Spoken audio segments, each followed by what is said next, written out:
SKN గారు.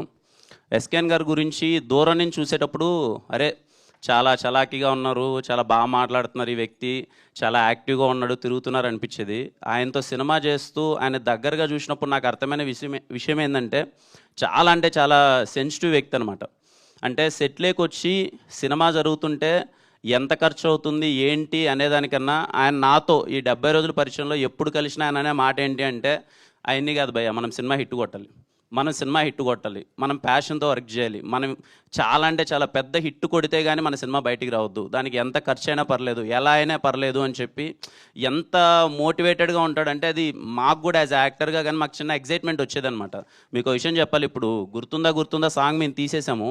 ఆ lyrical video అన్నప్పుడు మనీ సార్ బాగుంటుందని రాజేష్ గారు అండ్ రవణ వీళ్ళందరూ ఆలోచించినప్పుడు మళ్ళీ వెళ్దామంటే లిటరల్లీ లిరికల్ వీడియో కోసం మళ్ళీ వెళ్ళి సెట్ వేసి ₹1 కోటి ఖర్చు పెట్టడం అన్నది చిన్న విషయం కాదు అసలు. నేను ఆ రోజు ఎస్కేఎన్ గారితో అదే అన్న ఒక లిరికల్ వీడియో కోసం మళ్ళీ ఇంత ఖర్చు అంటే లేదు, కాంప్రమైజ్ అయితే లేదు.